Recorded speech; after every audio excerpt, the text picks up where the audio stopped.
Minsan, ang pagmamahal ay nangangailangan ng sakripisyo. Ngunit paano kung ang sakripisyong iyon ang magbabaon sa iyo sa dusa? Pinili ni Madeline Jam na ilihim ang kanyang pagdadalang tao nang mabalita ang aalis ang nobyong si Ivan Sandoval patungong Dubai. Ayaw niyang maging hadlang sa mga pangarap nito. Ngunit sa pag-alis ni Ivan, tila bula itong naglaho. Walang paramdam, walang paalam. 3 taon ang lumipas. Mag-isang itinaguyod ni Madeline ang kanyang 4 na anak. Ngunit ang tahimik na buhay ay biglang nagulo nang mapanood niya si Ivan sa telebisyon bilang isang makapangyarihang bilyonaryo at nakatakdang ikasal sa iba. Babalikan pa ba siya ni Ivan ngayong ibang-iba na ang mundo nito? At paano niya ipagtatapat na sa bawat tagumpay ni Ivan may 4 na batang naghihintay ng pagmamahal ng isang ama? Isang kwento ng lihim, pagkakataon at ang tadhana na sadyang mapaglaro. Magandang araw sa ating lahat at malugod na pagtanggap sa Ayesha TV. Ako ang inyong lingkod, si Miss Angge, ang inyong narrator na maghahatid ng mga kwentong tiyak na pupukaw sa inyong mga puso at mag-iiwan ng aral sa buhay. Minsan, sa ngalan ng pag-ibig, gawa natin ang magparaya at magsakripisyo kahit ang kapalit nito ay ang sarili nating kaligayahan.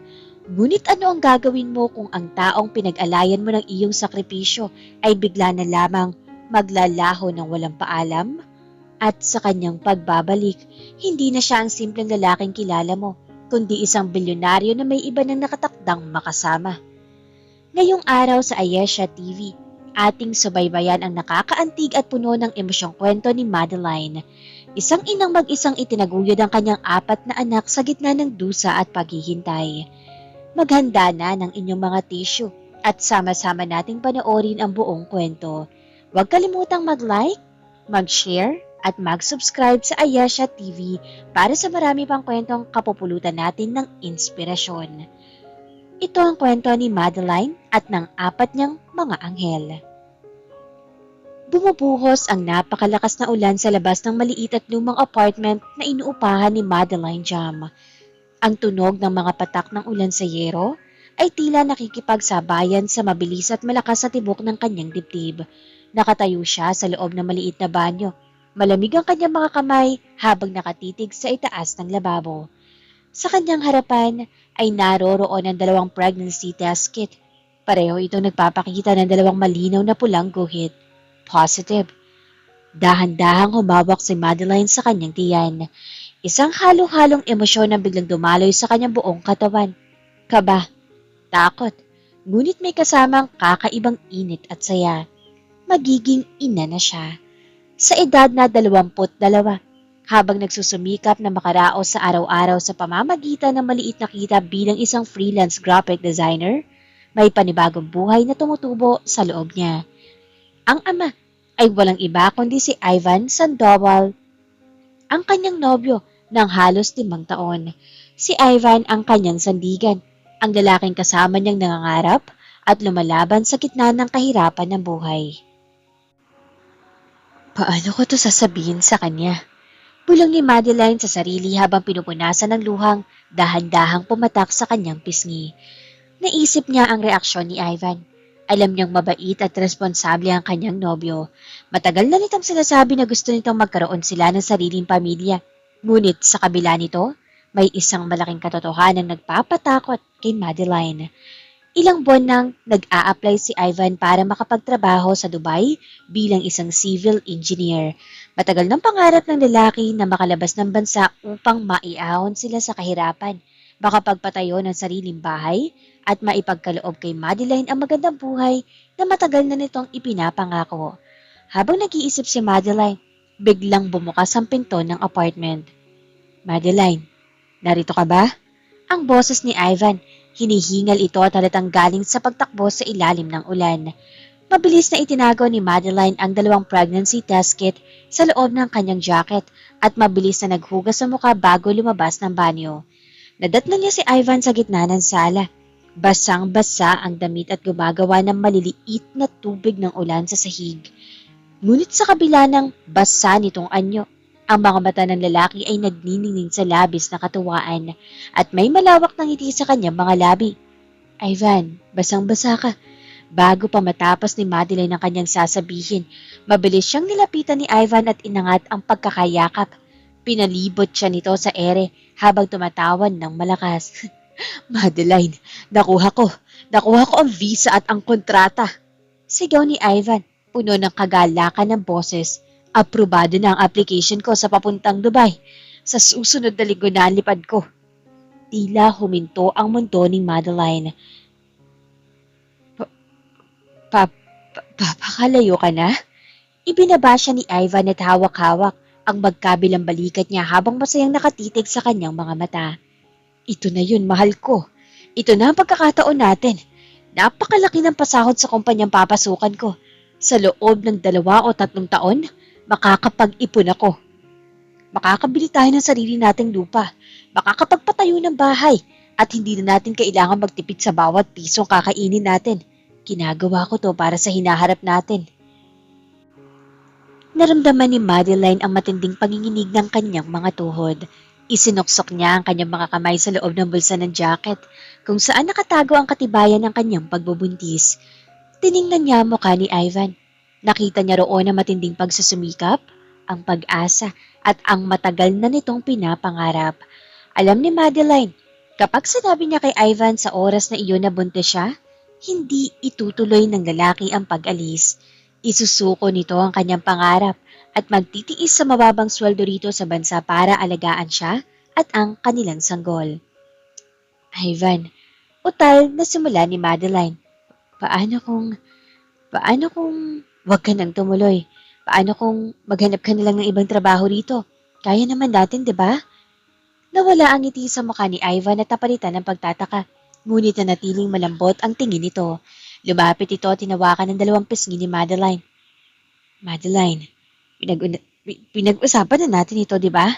May hinahong saad ni Ivan. Kapag nag-stay ako rito, paulit-ulit lang ang buhay natin. Hanggang kailan tayo magtitiis sa maliit na kwartong ito? Gusto kong maibigay sa iyo ang pinakamagandang buhay. Ayaw kong makita kang nahihirapan. Pangarap ko to para sa ating dalawa. Magtiwala ka sa akin. Mabilis lang ang 3 taon, babalikan kita. At pagbalik ko, wala nang makakapaghiwalay sa atin. Tumingin si Madeline sa mga mata ng lalaking pinakamamahal niya. Nararamdaman niya labis na katapatan nito. Kung sasabihin ko sa kanya ang tungkol sa bata, sisirain ko ang pangarap niya. Isip ni Madeline. Ito ang natatanging pagkakataon niyang umangat. Ayaw ko maging balakid sa kanyang mga pangarap. Ipinikit ni Madeline ang kanyang mga mata habang dahan-dahang tumutulo ang kanyang mga luha. Pinalabas niya ang mga luha nito. At yun ang dahilan lamang sa lungkot ng kanyang pag-alis. Sige, bulong ni Madeline. Mag-iingat ka roon, Ivan. Pangako mo sa akin. Mag-iingat ka. Pangako, mahal ko. Hindi kita kakalimutan. Araw-araw kitang tatawagan. Nakangiting sagot ni Ivan sabay halik sa kanyang noo. Nang gabing iyon, habang mahimbing na natutulog si Ivan sa kanyang tabi, dahan-dahang bumangon si Madeline. Pumunta siya sa maliit na kusina at inilabas ang 2 pregnancy test kit. Tinitigan niya ito ng matagal. Pinili niyang isakripisyo ang kanyang sariling kagustuhan na makasama si Ivan sa mga sandaling iyon upang hindi masira ang kinabukasan ng lalaki. Lalaki kang malakas, baby. Pulong ni Madeline sa kanyang tiyan habang umiiyak ng walang tunog. Secret muna natin to kay Papa, okay? Kapag bumalik na siya at natupad na niya mga pangarap niya, tsaka natin ipapaalam sa kanya. Hindi namamalayan ni Madeline na ang lihim na kanyang piniling itago noong gabing iyon ay ang simula ng isang napakahabang landas ng dusa, sakripisyo at mga pagsubok na magpapabago sa kanyang buhay kailanman. Dumating ang araw na pinakakatakutan ni Madeline, ang araw ng pag-alis ni Ivan. Nakatayo sila sa gitna ng siksikan at maingay na departure area ng Ninoy Aquino International Airport. Hawak ni Ivan ang kanyang malaking luggage habang nakatitig sa mukha ni Madeline. Halos ayaw bitawan ng lalaki ang kanyang mga kamay. Mahal ko, mag-iingat ka rito. Malambing na wika ni Ivan habang hinahag ka ng mga daliri ng dalaga. Huwag ka magpapakagutom at huwag mong kalimutang uminom ng mga bitamina mo. Kapag nakarating na ako sa Dubai at nakakuha ng lokal na SIM card, tatawag ako agad. Pilit na ngumiti si Madeline. Kahit na sa kanyang loob ay gustong-gusto na niyang humagulgol. Dahan-dahan siyang tumango at inayos ang kwelyo ng jacket ng nobyo. Mag-iingat ka roon, Ivan. Magsumikap ka ha. Pero wag mong pababayaan ang kalusugan mo. Hihintayin kita. Yumakap ng napakahigpit si Ivan kay Madeline. Isiniksik nito ang mukha sa leeg ng dalaga. Tila sinusulit ang amoy ng kanyang minamahal bago ang mahabang panahon ng paghihiwalay. Mahal na mahal kita, Madeline. Para sa atin ito. Na mag-announce ang speaker para sa flight ni Ivan, dahan-dahan itong kumalas sa yakap. Nagkatinginan sila na may halong lungkot at pag-asa. Tumingala si Madeline upang pigilan ang pagpatak ng kanyang mga luha habang pinagmamasdan ng likod ni Ivan na dahan-dahang nawawala sa karamihan ng mga taong pumasok sa terminal. Nang hindi na niya kayang makita si Ivan, napahawak si Madeline sa kanyang tiyan. Nakaalis na si Papa, mga baby. Bulong niya sa sarili. Maghihintay tayo sa kanya. Sa unang 3 araw ng pag-alis ni Ivan, naging maayos ang lahat. Araw-araw itong nagpapadala ng mensaya tumatawag tuwing gabi bago matulog. Kwento nito, maganda ang accommodation na ibinigay sa kanya at mabait ang mga kasamahan niya sa trabaho sa Dubai. Madeline, napakaganda rito. Masayang wika ni Ivan sa tawag noong 3 gabi. Pero mas maganda kung kasama kita rito. Mag-iipon ako na mabilis para maipasyal kita rito balang araw. Mag-ingat ka dyan lagi, Ivan, ha? Huwag kang magpupuyat ng sobra. Paalala ni Madeline na may ngiti sa kanyang mga labi. Opo, mahal ko. Babawi ako sa'yo. Sige na, matulog ka na. Tatawag ako uli bukas. Pagkatapos ng site inspection namin, mahal na mahal kita. Mahal din kita, Ivan. Iyon ang huling beses na narinig ni Madeline ang boses ng kanyang nobyo. Dumating ang ika-4 na araw. Naghintay si Madeline sa karaniwang oras ng tawag ni Ivan. Ngunit walang dumating na mensahe o ring ng telepono. Inisip niyang baka naging abala lamang ito sa trabaho o napagod sa site inspection, kaya hinayaan muna niya. Ngunit nang lumipas ang 5 araw, 6 na araw, hanggang sa maging 1 linggo, wala pa ring paramdam si Ivan. Nagsimulang kumabog ng matindi ang dibdib ni Madeline. Sinubukan niyang tawagan ang numero nito sa Dubai, ngunit ang marinig lamang ay ang paulit-ulit na linyang, "The number you are calling cannot be reached." Nagpadala siya ng napakaraming mensahe sa pamamagitan ng text, email, at iba't ibang social media applications. Wala ni isang na-deliver o nabasa.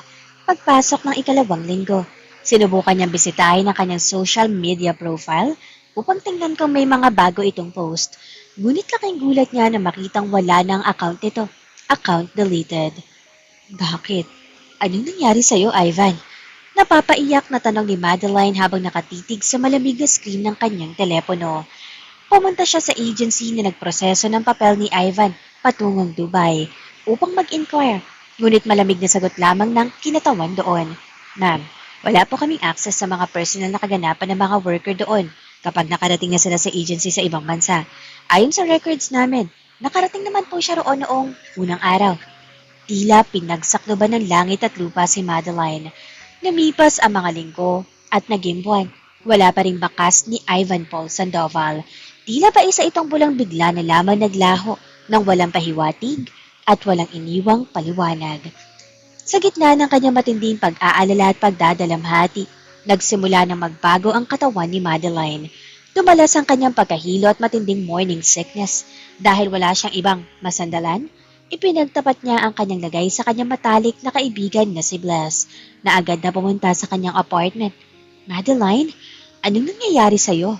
Bakit? Ganyan ang itsura mo at napakapayat mo. Alalang tanong ni Bless habang inaalalayan si Madeline paupo sa sopa. Umiyak ng napakasakit si Madeline sa balikat ng kaibigan. Bless, hindi na nagpaparamdam si Ivan. Halos 2 buwan na. At buntis ako. Nanlaki ang mga mata ni Bless sa gulat. Ano? Buntis ka? At nasaan ang walang hiyang lalaking yon? Hindi ko alam, Bless. Tinry ko ng lahat. Bigla na lang siyang nawala. Baka may nangyaring masama sa kanya roon. Dinala ni Bless si Madeline sa isang klinik para sa kanyang unang prenatal check-up at ultrasound. Habang nakahiga si Madeline at inilalagay ng doktor ang malamig na gel sa kanyang tiyan, Kapwa sila tahimik na naghihintay. Nang tumingin ang doktor sa monitor, napatigil ito at napakunot ang noo. Pagkatapos ay napatingin ito kay Madeline na may halong gulat at takot. Doktora, may problema po ba sa baby ko? Kabahan na tanong ni Madeline. Tumingin uli ang doktor sa monitor at dahan-dahang ngumiti. So far, as I can see, walang problema. Pero Miss Jam, hindi lang isa ang baby mo. Po? Kambal po? Hindi lang dalawa. Sagot ng doktor habang itinuturo ang 4 na maliliit na bilog at kumikislap na tuldok sa screen. May 4 na heartbeat na tumitibok sa loob ng tiyan mo. You are carrying quadruplets. Nalaglagan pa nga ni Bless. Si Madeline naman ay napahawak sa kanyang ulo. Tila nahihilo sa natuklasan. 4 na sanggol ang tumutubo sa kanyang tiyan. Habang nakatitig siya sa 4 na maliliit na pintig ng buhay sa monitor, napaluha si Madeline. Sa kabila ng matinding takot kung paano niya itataguyod ang 4 na anak ng mag-isa at walang kasiguraduhan kung babalok pa ang lalaking kanyang hinihintay. Nananalaytay sa kanyang puso ang matinding pagmamahal para sa mga ito. Madeline, paano mo to kakayanin na mag-isa? Worried na tanong ni Bless. Pinunasan ni Madeline ang kanyang mga luha at tinignan ng kanyang kaibigan ng may panibagong determinasyon. Hindi ko alam, Bless. Sagot niya. Pero mga anak ko ito. Kakayanin ko. Hihintayin ko si Ivan at habang naghihintay ako, papatunayan ko sa kanya at sa buong mundo na kaya kong protektahan ang mga anak namin. Mabilis na lumipas ang mga buwan. Ngunit ang bawat araw para kay Madeline ay tila 1 taon sa bigat at hirap. Habang lumalaki ang kanyang tiyan, lalong tumitindi ang hamon ng buhay. Ang pagdadala ng 4 na sanggol sa iisang tiyan ay hindi lang emosyonal na pasanin, kundi isang matinding pisikal na pagsubok. Dahil sa peligro ng kanyang pagbubuntis, napilitan si Madeline na pagpahinga sa mabibigat na gawain sa tulong ng kanyang matalik na kaibigan si Bless. Nakakakuha siya ng ilang maliliit na gawaing graphic design sa bahay upang kahit papano ay may maipambili ng pagkain, gatas at mga gamot sa prenatal check-up. Gabi-gabi, bago matulog, nakatitig si Madeline sa lumang litrato nila ni Ivan. Hinahawakan niya ang kanyang malaking tiyan habang tahimik na tumutulo ang kanyang mga luha. Ivan, nasaan ka na ba? Pulong niya sa dilim. Sana, maayos ka lang. Sana bumalik ka na. Kailangan ka namin ng mga anak mo. Dumating ang 7 at kalahating buwan ng kanyang pagbubuntis. Mas maaga kaysa sa inaasahan dahil sa tinatawag na multiple gestation.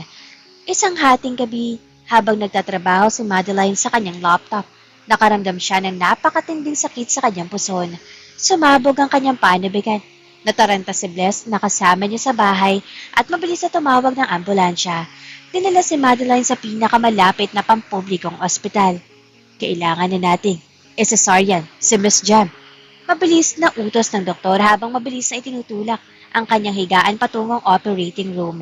Sa loob ng malamig na silid ng operasyon, hawak-hawak ni Madeline ang gilid ng higaan. Bawat hinga niya ay puno ng dasal. Wais man o salat sa pera, ang tanging hiling lang niya sa Diyos ay ang kaligtasan ng kanyang 4 na sanggol. 5 oras na madaling araw, isinilang na ang unang baby boy. Pahayag ng doktor. Sinundan ito ng sunod-sunod na iyak na tila musika sa tainga ni Madeline. 2 baby boy, isinilang na. 3 baby girl, isinilang na. 4 na baby girl, isinilang na. 4 na hiwalay at malalakas na iyak ang yumakap sa buong silid operasyon. Napahagulgol sa saya si Madeline. Kahit na pagod ang kanyang katawan, isinilang niya ng ligtas sina Ethan, Evan, Ella, at Emma. Dahil premature ang mga bata, kailangan ng mga itong manatili sa Neonatal Intensive Care Unit, NICU, ng ilang linggo. Ang gastusin sa ospital ay mabilis na lumobo, dahilan upang maubos ang lahat ng kaunting ipon ni Madeline at tulungan din siya ng pamilya ni Bless. Lumipas ang 3 taon ng purong pagsusumikap at pagsasakripisyo. Ang maliit na apartment ni Madeline ay naging tahanan ng walang humpay na takbuhan, tawanan at iyakan ng 4 na bata. Ang 3 taon ay hindi naging madali para kay Madeline. Siya ang nagsisilbing ama at ina. Sa umaga, nag-aalaga siya ng 4 na bata, nagpapadede, nagpapaligo, nagluluto at nagpapakain. Sa gabi, kapag tulog na ang mga bata, nagpupuyat siya sa harap ng computer upang mag-layout at mag-design para sa kanyang mga kliyente. May mga gabing naiiyak na lamang si Madeline sa sobrang pagod. Ang kanyang mga kamay ay nagaspang na sa labada at ang kanyang mukha ay bakat ng puyat. Ngunit tuwing titignan niya ang kanyang mga anak, bumabalik ang kanyang lakas. Mama, bakit po wala si Papa? Tanong ng 3 taong gulang na si Ethan habang nakatingin sa iginuguhit niyang pamilya na may 4 na bata at isang ina. Napatigil si Madeline sa paghahanda ng hapunan. Lumapit siya kay Ethan at lumuhod sa harap nito habang lumalapit din ang 3 pang bata na sina Evan, Ella at Emma. Inayos ni Madeline ang buhok ni Ethan at ngumiti na may kaunting lungkot sa kanyang mga mata. Ang papa niyo? Nasa malayong lugar siya. Nagtatrabaho siya na maigi para sa atin. Babalik po ba siya? Tanong ng maliit na si Emma habang hawak ang kanyang paboritong laruan. Babalik siya kung kakayanin niya. Anak. Malambing na sagot ni Madeline habang niyayakap ang 4 niyang anak ng sabay-sabay. Pero kahit wala si Papa, narito si Mama. Hindi kayo iiwan ni Mama. Sa kabila ng hirap, napakalaki ni Madeline. Napakalaki ng kanyang sakripisyo. Ang kanyang mga anak na may disiplina, pagmamahal at talino. Ang 4 na bata ay nagsisilbing kanyang lakas sa gitna na walang kasiguraduhang bukas. Patuloy pa rin siya naghihintay kay Ivan. Kahit na sa ilalim ng kanyang puso ay nagsisimula na siyang matakot na baka tuluyan na silang nakalimutan ng lalaking pinag-alayan niya ng kanyang buong pag-ibig. Isang tahimik na gabi ng Biyernes, mainit ang simoy ng hangin sa loob ng maliit na sala ni na Madeline. Katatapos lamang kumain ng hapunan ng 4 na bata, si Evan at Ella ay nag-aagawan sa isang kulay bughaw na crayon, habang si Emma naman ay abalang nagpapatulog ng kanyang lumang boneka sa gilid ng sopa. Si Ethan, ang pinakapanganay sa 4 na pagkakasunod-sunod ng pagsilang, ay nakaupo sa sahig habang nakatitig sa maliit at lumang telebisyon na nag-uulat ng mga balita sa gabi. Sa maliit na kurtina, abala si Madeline sa paghuhugas ng mga pinagkainan. Narinig niya ang mga pamilyar na tunog ng mga balita sa radyo at telebisyon, mga usaping trapiko, panahon at politika. Sa kabila ng matinding pagod mula sa buong araw na pag-aalaga at pagdidisenyo sa laptop, may kakaibang kapayapaan siyang nararamdaman habang pinagmamasdan ng kanyang mga anak. Mama, halika, mabilis. Biglang sigaw ni Ethan. Ang kanyang boses ay puno ng pagtataka at kagalakan. Napatigil sa Madeline sa pagpapatulo ng tubig sa plato. Bakit, Ethan? Ano yun, anak? Mama, tignan mo. Parang si Papa yung nasa TV. Natawa ng bahagya si Madeline habang pinupunasan ang kanyang mga basang kamay sa apron. Hindi ito ang unang pagkakataon na sinabi ng mga bata na nakakita sila na kamukha ng kanyang nobyo. Sa tuwing may makikitang matangkad at may maitim na buhok sa kalsada o sa commercial, palagi nilang itinuturo at itinatanong kung iyon na ba ang kanilang ama.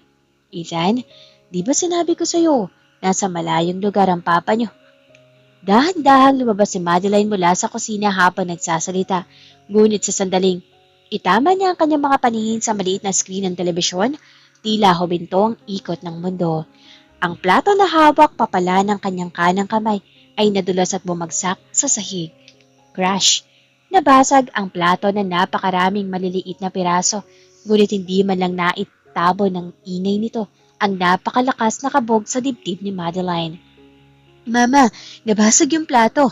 Sigaw ni Ella, ngunit wala nang naririnig si Madeline. Ang lalaking nasa gitna ng screen, nakasalukuyang binababaan ng mga mamamahayag at naglalakad sa gitna ng maraming tagapagbalita at bodyguard, ay si Ivan. Ngunit hindi ito ang Ivan na umalis 3 taon na ang nakararaan. Wala na ang simpleng lalaking nakasuot ng luma at faded na t-shirt, lumang tsinelas at may bakat na pagod sa mukha dahil sa pang-araw-araw na pakikipagpalpal sa buhay. Ang lalaking nasa telebisyon ay nakasuot ng napakalinis at pasadihang navy blue tuxedo, mamahaling leather shoes at may kumikislap na mamahaling relo sa kanyang kaliwang pulso. Mamahaling leather shoes. Mahal ito at hindi pa nila ito nabili noon. Mas tumingkad ang kanyang kagwapuhan, mas kuminang ang kanyang balat at bawat galaw ay may taglay na matinding awtoridad at dignidad na hindi kailanman nakita ni Madeline noon. Umayos ang anggulo ng kamera at lumitaw ang malaking pamagat ng balita sa ibaba ng screen. Nagtatagong tagapagmana ng Sandoval Global Enterprises, nagbalik na sa bansa. Nagsimula magsalita ang tagapagbalita sa TV. Isang malaking sorpresa sa mundo ng negosyo ngayong gabi. Nagbabalik na sa Pilipinas ang nag-iisang tagapagmana ng Sandoval Global Enterprises, si Alexander Ivan Sandoval.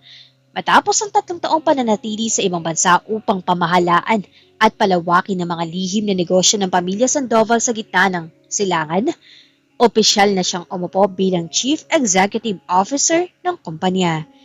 Nanlamig ang buong katawan ni Madeline. Naramdaman niya ang panginginig ng kanyang mga tuhod, kaya napahawak siya sa gilid ng pintuan upang hindi mabawal. Alexander Ivan Sandoval, ang lalaking minahal niya.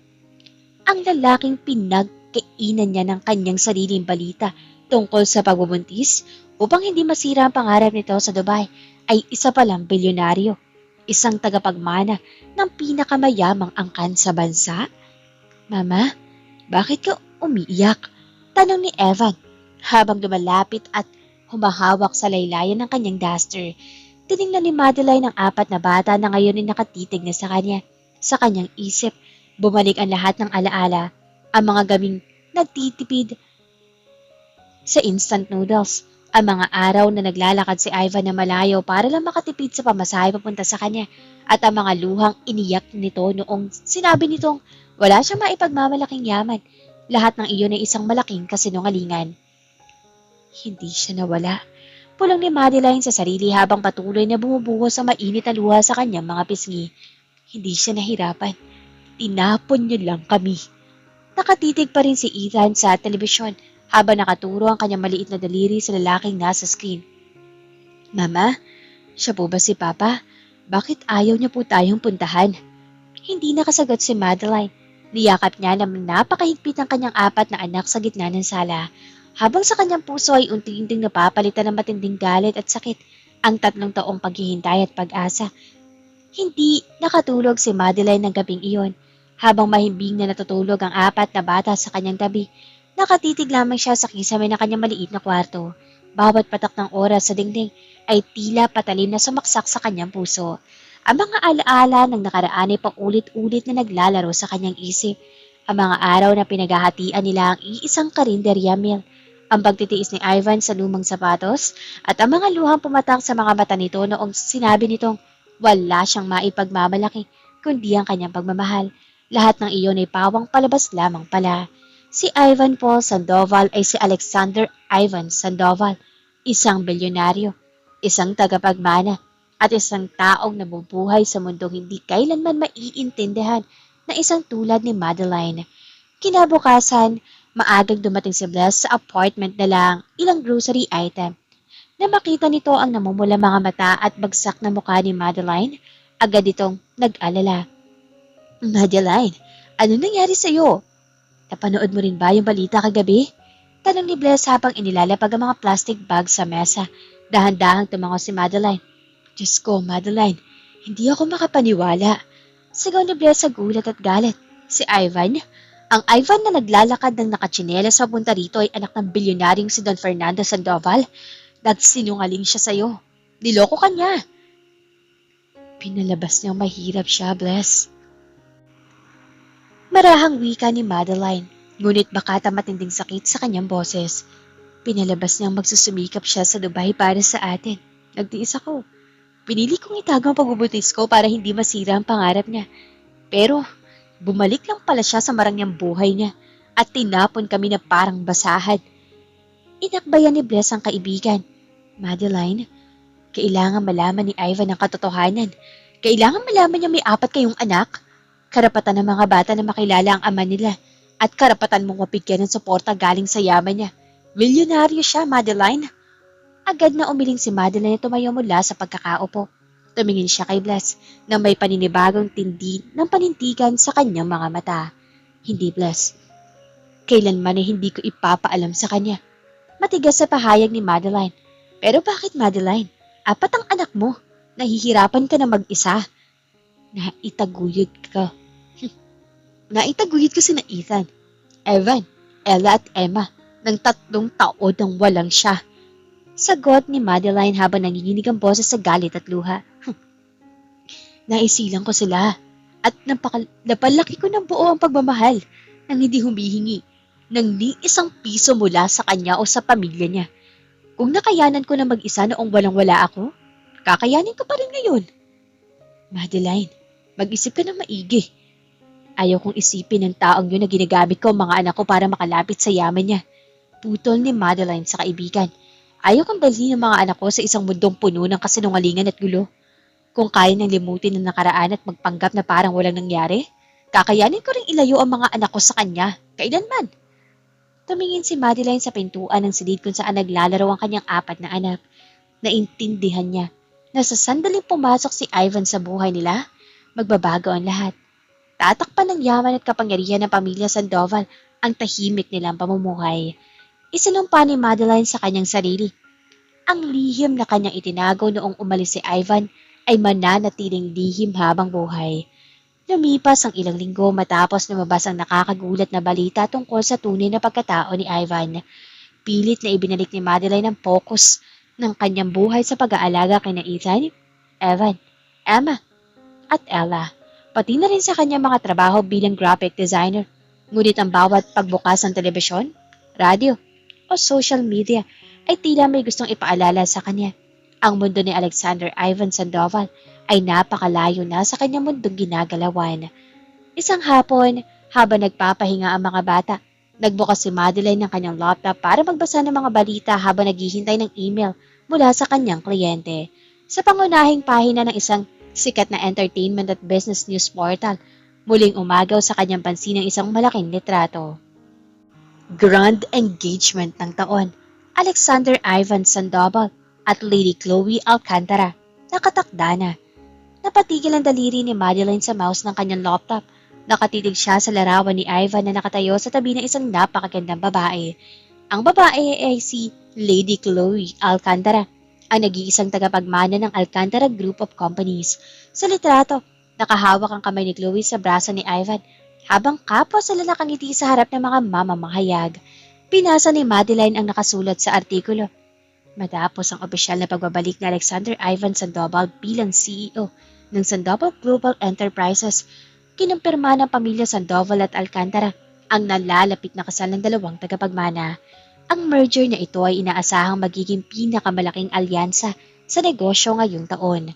Naramdaman ni Madeline ang muling pagdurog ng kanyang puso. Walang natirang pag-asa sa kanyang dibdib. Ang dating maliit na pagdududa kung may dahilan ba ang paglaho ni Ivan ay tuluyan na napawi at napalitan ng pait. May iba na palang nakatakda para sa kanya.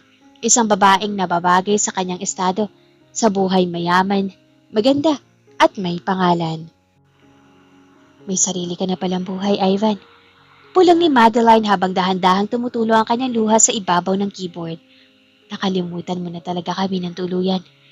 Lumapit ang maliit na si Emma at dahan-dahang hinawakan ang kamay ng kanyang ina. Mama, bakit ka po umiiyak ulit? Masakit po ba ang tiyan mo? Mabilis na pinanasan ni Madeline ang kanyang mga luha at kumiti sa anak. Inangat niya si Emma at kinarga sa kanyang kandungan habang lumalapit din ang 3 pang bata na sina Ethan, Evan at Ella. Hindi baby, hindi masakit ang tiyan ni Mama. Malambing na sagot ni Madeline sabay halik sa ulo ng kanyang anak. Masaya lang si Mama kasi kasama ko kayong 4. Tumingin si Madeline sa mga mata ng kanyang 4 na anak. Doon ay nakakita siya ng panibagong lakas ng loob. Wala man silang ama, wala man silang marangyang buhay, mayroon naman silang pagmamahal na buo at hindi kailanman mababawasan. Nangako siya sa sarili.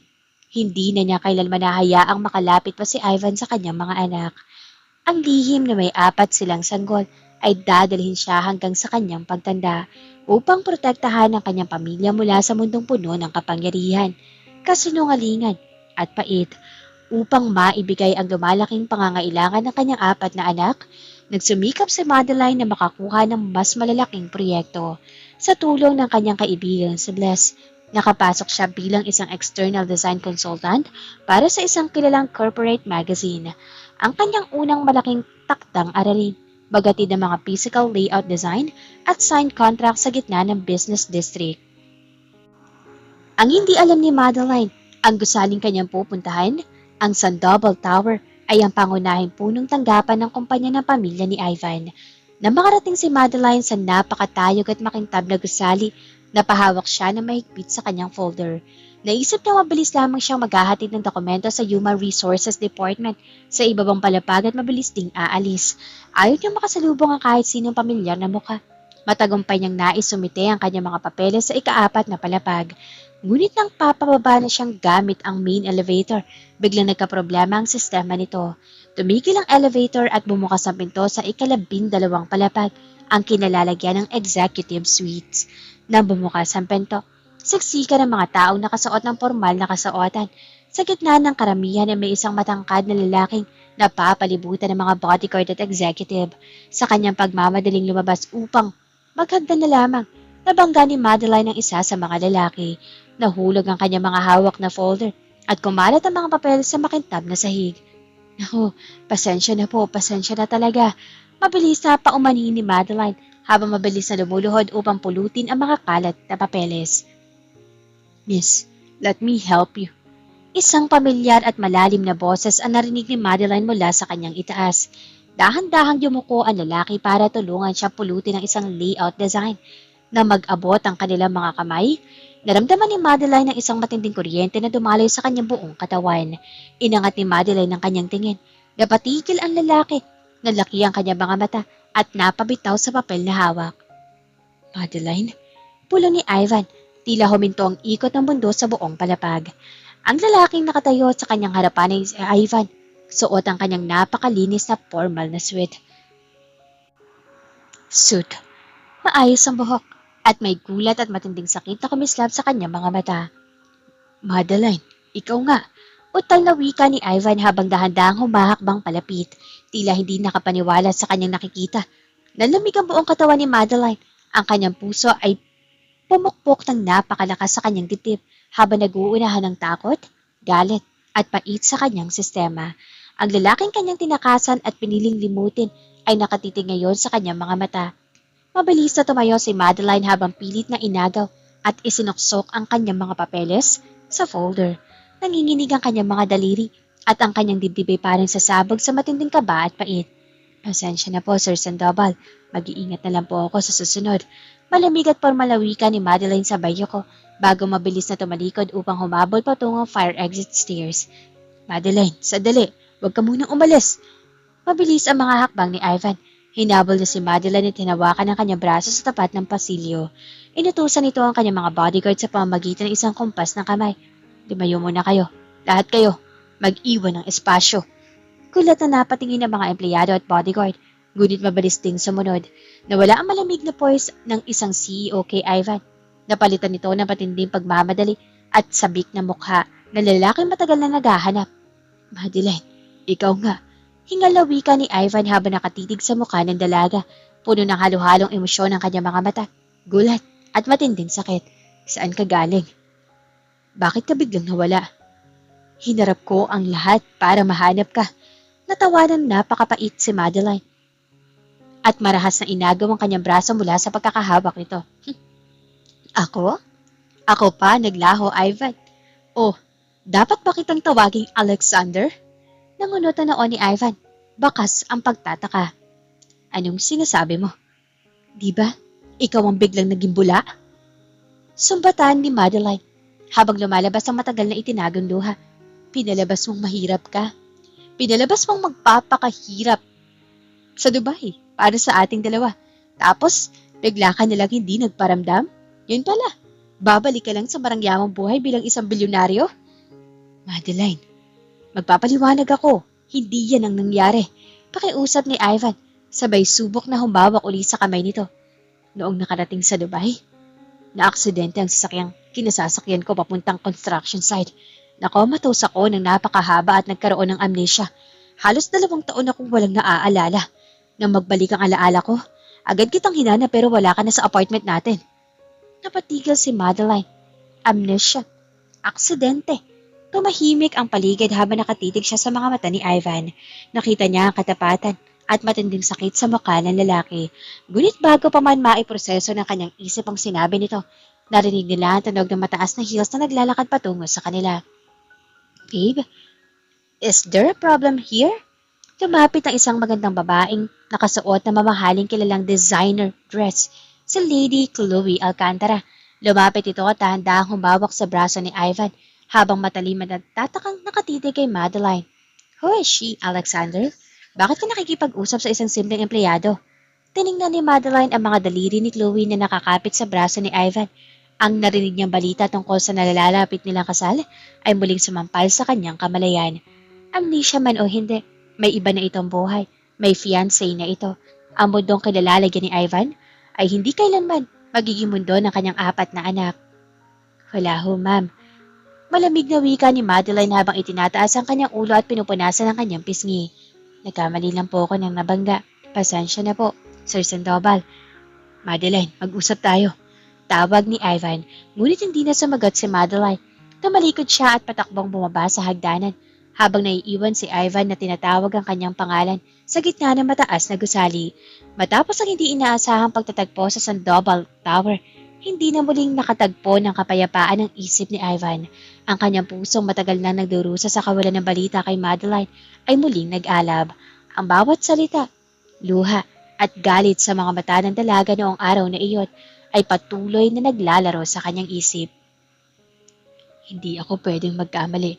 Pulong ni Ivan sa kanyang sarili habang nakatitig sa salamin sa loob ng kanyang malawak na opisina. Galit siya sa akin dahil akala niya tinapon ko siya. Kailangan ko maipaliwanag ang lahat. Hindi nagsayang ng oras si Ivan.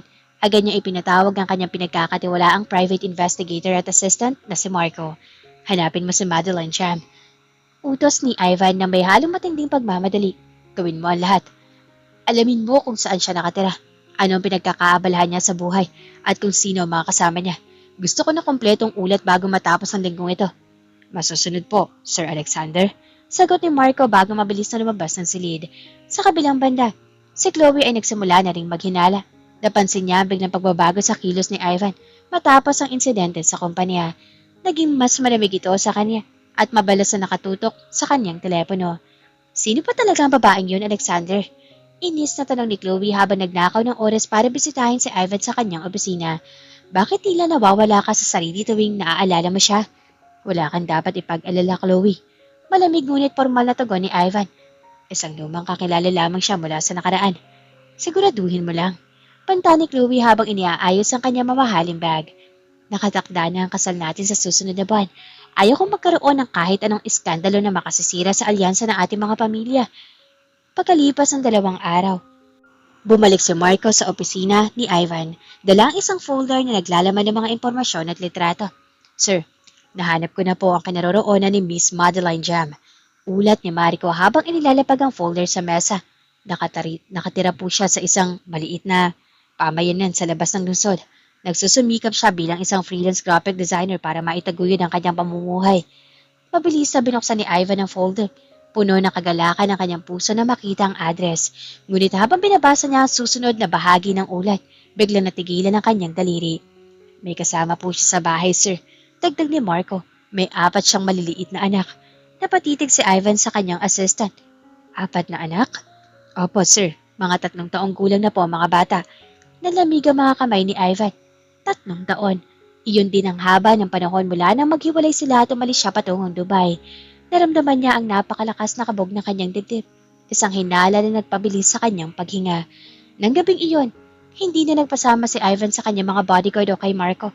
Nagmaneho siyang mag-isa, gamit ang isang simpleng sasakyan patungo sa address na nakasaad sa ulat. Nang makarating siya sa tahimik at makipot na kalsada ng pamayanan, itinabi niya ang sasakyan sa hindi kalayuan mula sa isang maliit na bahay na may bakod na gawa sa kahoy. Bumaba si Ivan at dahan-dahang lumapit sa bakod. Mula sa kanyang kinalalagyan, naririnig niya ang mga malalakas na tawa at takbuhan ng mga bata mula sa maliit na bakuran. Sumilip si Ivan sa mga kahoy ng bakod. Doon ay nakita niya ang 4 na maliliit na bata, 2 lalaki at 2 babae na naghahabulan habang naglalaro ng bola. Ang kanilang mga tawa ay puno ng kaligayahan. Biglang tumalbog ang bola patungo sa pintuan ng bakod kung saan nakatayo si Ivan. Lumapit ang isa sa mga batang lalaki, si Ethan, upang kunin ang bola. Nang yumuko ang bata at tumingala patungo sa bakod, nagtagpo ang kanilang mga mata. Napatigil si Ivan Tila huminto ang ikot ng mundo. Ang bata ay may maitim na buhok, matangos na ilong, at kaparehong hugis ng mata at muka na eksaktong kopyang-kopya sa kanyang sariling mga larawan noong siya ay bata pa. Napakapit si Ivan sa bakal na hawakan ng bakod. Nanginginig ang kanyang mga labi habang nakatitig sa bata. Papa? Pulong na maliit na si Ethan habang nagtatakang nakatitig sa lalaking nakatayo sa labas. Nakatayo si Ivan sa gilid ng bakod. Hindi makagalaw habang nakatitig sa maliit na batang lalaki. Ang mga mata, ang hugis na muka, ang paraan ng pagtingala nito. Lahat ay parang isang salamin na nagpapakita ng sarili niyang larawan noong siya ay 3 taong gulang pa lamang. Ethan? Evan? Ella? Emma? Halika na kayo sa loob, kakain na ng hapunan. Ang boses ni Madeline ay nanggaling sa loob ng bahay. Lumabas ang dalaga mula sa pintuan habang may hawak na maliit na tray ng pagkain. Ngunit nang makita niya si Ethan na nakatayo malapit sa bakod at nakatingin sa labas, tumigil siya sa paglalakad. Dahan-dahan binuksan ni Ivan ang mababang pinto ng bakod at pumasok sa bakuran. Nang makita ni Madeline kung sino ang pumasok, halos mabitiwan niya ang hawak na tray. Mabilis siyang tumakbo patungo sa kanyang mga anak at hinarangan sila gamit ang kanyang sariling katawan. Ivan, anong ginagawa mo rito?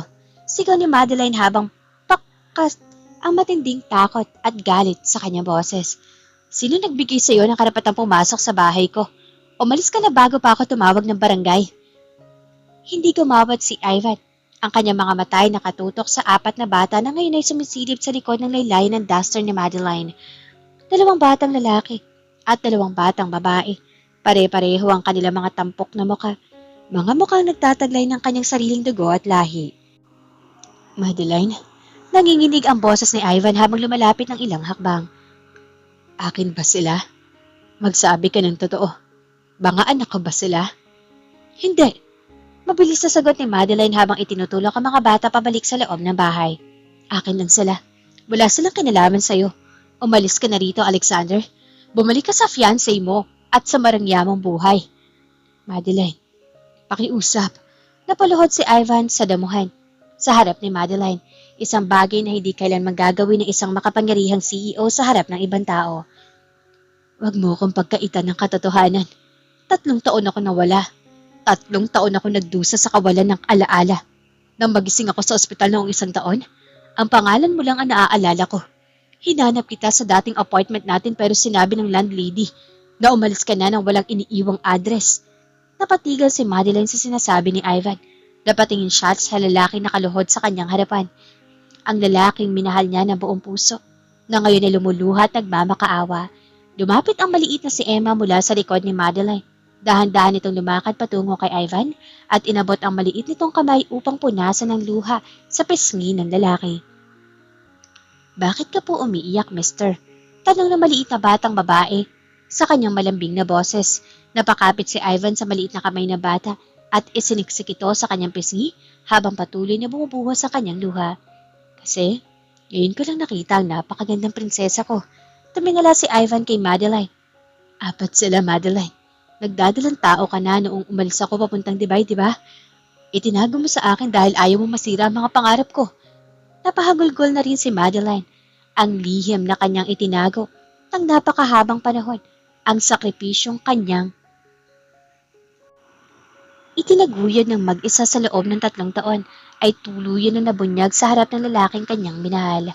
Ang malamig na hangin ng gabi ay dahan-dahang humahaplos sa bakuran, ngunit ang init ng mga luhang umaagos sa pisngi ni na Madeline at Ivan ay hindi mapigilan. Sa unang pagkakataon, sa loob ng 3 taon, ang mga pader ng galit, duda at kisinungalingan ay nagsimulang gumiba. Pinapasok ni Madeline si Ivan sa loob ng kanyang maliit na bahay. Habang pinakakain at pinatutulog ni Bless ang 4 na bata sa kabilang silid, naupo ang 2 sa lumang munting mesa sa sala. Nakatitig si Ivan sa mga kamay ni Madeline na puno ng gipit, na bakat ng puyat at pagod. Napahawak siya roon ng mahigpit. Noong gabing bago ako umalis patungong Dubai, nakita kong may itinatago ka sa jacket mo.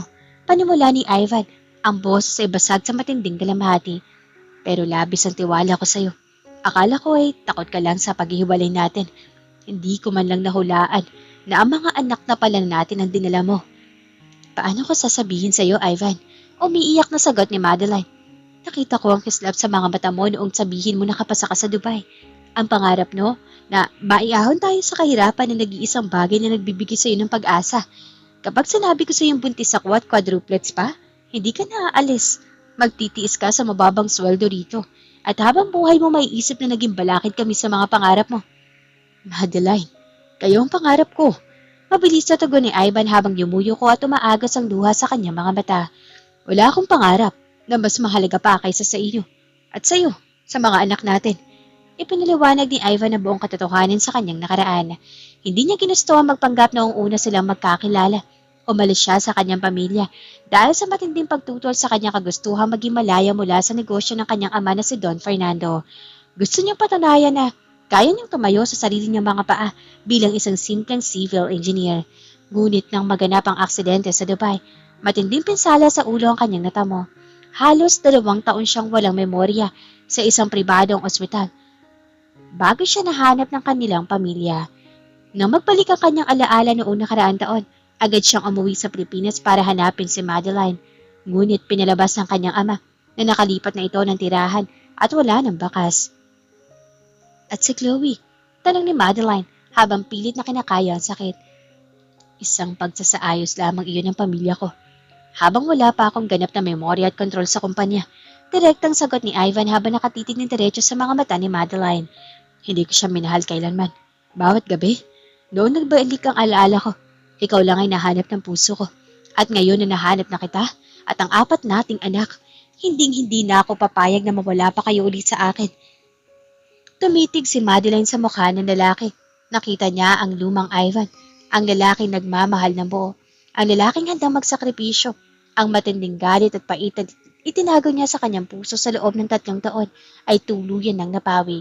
Napalitan ng panibagong pag-asa at pagmamahal.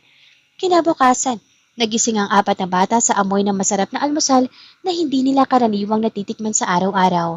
Sa maliit na kusina, nakatayo si Ivan na nakasando at simpleng shorts, inaayos sa mga plato, habang tinutulungan siya ni Madeline sa paghahanda ng pagkain.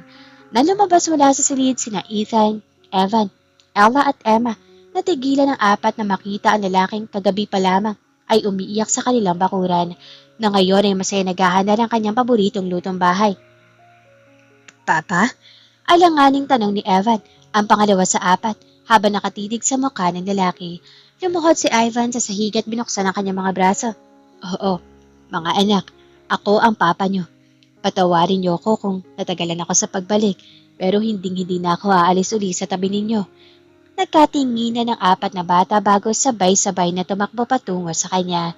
Isang napakahigpit at puno ng emosyong yakap ang yumakap sa buong silid. Niyakap ni Ivan ang 4 niyang anak habang hindi mapigilan ang pagpatak ng kanyang mga luha sa saya.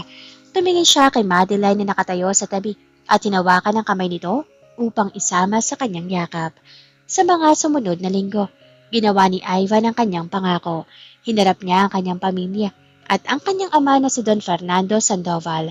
Buong tapang niyang ipinahayag ang kanyang pagtanggi sa kasunduan nila ni Lady Chloe Alcantara. I'm breaking off the engagement, Chloe. Formal ngunit matatag na pahayag ni Ivan sa harap ng mga pamilya Sandoval at Alcantara. May pamilya na ako. May babaeng matagal ko nang minamahal at may 4 kaming anak na kailangan ng kalinga ko bilang ama. Kahit na nagkaroon ng matinding sigalot sa negosyo at pagtutol sa simula, hindi natinag si Ivan. Ginamit niya ang kanyang sariling posisyon at kapangyarihan upang protektahan si Madeline at ang kanilang mga anak mula sa anumang paninira ng media ng ibang tao. Pagkalipas ng ilang buwan, isang malaking press conference ang ipinatawag ng Sandoval Global Enterprises sa harap ng napakaraming mamamahayag at kamera mula sa iba't ibang kumpanya ng balita. Umakyat si Ivan sa entablado na hawak ang kamay ni Madeline. Sa likod nila ay nakatayo si Bless, nakasama ang 4 na maliksing bata na nakasuot ng magagandang formal na damit. Gusto kong opisyal na ipakilala sa buong mundo ang aking magiging asawa, si Madeline Jam Sandoval. Pahayag ni Ivan sa harap ng mga kamera habang nakatitig na puno ng pagmamahal kay Madeline. At ang aming 4 na anak, sina Ethan, Evan, Ella at Emma, sila ang aking buhay, ang aking inspirasyon at ang aking tunay na yaman. Pagkalipas ng isang taon, isang grandiosong ngunit solemneng kasal ang ginanap sa isang sikat na simbahan. Ang apat na bata nagsilbing mga flower girls at ring bearers ng kanilang mga magulang. Habang naglalakad si Madeline sa pasilyo ng simbahan patungo sa altar press, suot ang kanyang napakagandang puting bridal gown. Nakatitig siya kay Ivan na naghihintay sa kanya. Nangingilid ang luha sa saya. Naisip ni Madeline ang lahat ng dusa. Sakit, sakripisyo, at mga gabing umiiyak siya na mag-isa sa maliit niyang apartment habang dinadala ang apat na sanggol sa kanyang tiyan. Lahat ng iyon ay nagbunga ng isang napakagandang handungan. Nang magkahawak ang kanilang mga kamay sa tapat ng altar press, dahan-dahang bumulong si Ivan sa kanyang tainga. Salamat sa hindi pagsuko, mahal ko. Salamat sa pag-aalaga sa mga anak natin. Ngumiti si Madeline na tinawakan na mahigpit ang kamay ng kanyang kabiyak. Salamat sa pagbabalik sa amin, Ivan. Ang lihim na itinago sa ilalim ng ulan ay nagbunga ng pinakamagandang liwanag, isang buo, matatag at masayang pamilya na hindi na kailanman magkakahiwalay pa. 4 na taon na sina Ethan, Evan, Ella at Emma. Ito ang unang pagkakataon na ipinagdiriwang ng 4 na bata ang kanilang kaarawan ng kasama ang kanilang ama. At higit sa lahat, sa malawak at marangyang mansyon ng mga Sandoval. Mula pa madaling araw, abala na ang buong kabahayan. Ang malaking hardin na dati-rati formal at tahimik ay napuno ng makukulay na balon-balunan, malaking inflatable slide at iba't ibang food booth na may cotton candy, ice cream at merienda. Nakatayo si Madeline sa beranda sa ikalawang palapag ng mansyon habang nakatanaw sa ibaba. Suot niya ang isang simpleng pastel blue na dress. Hanggang ngayon, minsan ay hindi pa rin siya makapaniwala sa bilis ng ikot ng tadhana mula sa maliit, mainit at maingay na apartment kung saan nagtitipid siya sa bawat piso para makabili ng gatas. Ngayon ay nabubuhay na sila sa isang mundong hindi niya kailanman pinangarap. Biglang may 2 mainit na braso ang yumakap sa kanyang baywang. Mula sa likod, isinisiksik ni Ivan ang kanyang mukha sa leeg ni Madeline at humalik na marahan doon. Anong iniisip ng misis ko? Palambing na tanong ni Ivan. Ngumiti si Madeline at sinandal ang kanyang ulo sa balikat ng asawa. Iniisip ko lang, noong unang kaarawan nila, ang handa lang natin ay 2 pandesal at isang maliit na slice ng cake na biniling ni Bless. Bawat isa sa kanila, pinaghatian yon. Maliit na kandila. Napatigil si Ivan.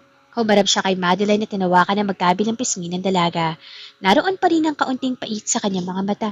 Tuwing naaalala ang mga taong wala siya sa tabi ng kanyang pamilya. Patawarin mo ko kung wala ako noong mga panahong yon, mahal ko. Pabulong na sabi ni Ivan. Kaya ngayong narito na ako, babawi ako sa bawat segundo, bawat kaarawan, at bawat Pasko na namiss ko. Ivan, sapat na sa akin na narito ka na. Sagot ni Madeline sabay halik sa labi ng asawa. Wala na ako maihihiling pa. Papa, Mama, halina po kayo sa ibaba. Ang palakas na sigaw ni Ethan ang pumutol sa kanilang romantikong sandali. Tumitingala ang 4 na bata mula sa hardin. Si Ethan at Evan ay nakasuot na magkaparehong kitty tuxedo, habang sina Ella at Emma naman ay naka-puffy princess dresses na kulay rosas at puti. Tumatakbo silang 4 patungo sa hagdanan, kaya mabilis na bumaba si Ivan at Madeline para salubungin sila. Dahan-dahan lang, baka kayo'y madapa, paalala ni Madeline. Ngunit bago pa makalapit si Madeline, mabilis na binuhat ni Ivan sina Ella at Emma sa magkabilang braso, habang sumabit naman sina Ethan at Evan sa kanyang mga binti. Ang bibigat nyo na, biro ni Ivan habang pilit na naglalakad na parang higante, dahilan upang magsisigaw sa tawa ang 4 na bata. Papa, dali, gusto ka na pong kumain ng cake. Sigaw na maliit na si Emma habang nakakapit sa leeg ng kanyang ama. Sa gitna ng tawanan, pumasok sa hardin si Don Fernando Sandoval, ang ama ni Ivan. Dati-rati kinatatakutan nito ng lahat dahil sa formal at matigas nitong personalidad bilang isang negosyante. Ngunit sa sandaling makita nito ang kanyang 4 na apo, agad na lumambot ang mukha na matanda at napangiti. Lolo, sabay-sabay na bati ng 4 na bata nang ibaba sila ni Ivan. Mabilis na tumakbo sina Ethan at Evan patungo sa kanyang lolo at yumakap sa mga binti nito. Dumuhod si Don Fernando at hinawakan ang ulo ng 2 batang lalaki. Happy birthday sa aking mga apo. Nakangiting wika ni Don Fernando. Pagkatapos ay tumingin siya kay Madeline at tumangaw na may buong paggalang at pagtanggap. Madeline, salamat sa pagpapalaki sa kanila ng napakabait at napakatalino. Ang pamilya Sandoval ay napakaswerte sa iyo. Napanatag ang loob ni Madeline. Ang dating pagsubok at pagdududa ay tuluyan na napalitan ng pagmamahal at pagkakaisa ng pamilya. Nang sumapit ang hapon, dumating din ang kanyang matalik na kaibigan na si Bless, na siyang paboritong ninang ng mga bata. Naglaro ang mga bata sa inflatable castle, kumain ng mga paborito nilang pagkain, at nagpalipad ng mga makukulay na saranggola sa malawak na damuhan. Bago matapos ang party, sama-samang tumayo ang pamilya Sandoval sa harap ng isang napakalaking 4 na layer na birthday cake. Bawat layer ay may disenyo para sa bawat isa sa quadruplets. Okay kids, make a wish. Masayang sigaw ni Ivan habang nakatayo sa likod nila at nakayakap sa baywang ni Madeline. Pumikit ang 4 na bata. Sabay-sabay silang humipan sa 4 na kandila habang nagpapalakpakan na lahat ng mga bisita. Anong wish niyo, baby? Tanong ni Madeline kay Ella. Tumingala ang maliit na si Ella sa kanyang ina at binaling ang tingin kay Ivan. Wish ko na sana hindi na po magtatrabaho si Papa sa malayo. Gusto ko po kasama natin siya araw-araw. Lumuhod si Ivan sa tapat ng kanyang mga anak at tiyakap silang 4 ng napakahipit. Hindi naaalis si Papa, my princesses and princess. Hindi lang ako sa tabi niyo habang buhay. Tumingin si Ivan kay Madeline at tinabot ang kamay nito. Sa ilalim ng maliwanag at kalangitan at sa gitna ng tawanan ng kanilang 4 na anak, alam nilang dalawa na natagpuanan nila ang kanilang tunay na tahanan, isang pamilyang nabuo sa kanilang lihim, dusa, at mahabang panahon ng paghihiwalay. Ngunit ngayon ay hindi na kailanman mababasag pa. At dito na po nagtatapos ang ating nakakaantig na kwento ngayong araw dito sa Ayesha TV. Ako po muli ang inyong kasama at narrator, si Miss Angge. Isang napakagandang aral ang iniiwan sa atin ng buhay ni Madeline at Ivan na ang tunay na pag-ibig, gaano man subukin ng panahon, ng distansya at ng napakaraming pagsubok ay palaging makakahanap ng daan pa uwi sa tamang oras at pagkakataon. Sa ating lahat ng mga mahal naming listeners, maraming salamat sa inyong walang sawang pagtutok at pagtangkilik sa ating channel. Ang inyong suporta at pakikinig ang nagbibigay inspirasyon sa amin para magpatuloy sa pagbabahagi ng mga kwentong nagbibigay pag-asa at aral. At syempre, isang napaka-espesyal na pagpupugay at warm greetings para sa ating mga kababayang OFW sa iba't ibang panig ng mundo. Alam namin ang hirap, lungkot at sakripisyong dinaranas ninyo malayo lang sa inyong mga pamilya upang maibigay ang magandang kinabukasan para sa kanila. Parang si Ivan at Madeline sa ating kwento, ang inyong mga sakripisyo ay hindi kailanman masasayang. Kayong lahat ang tunay na bayani ng ating bansa.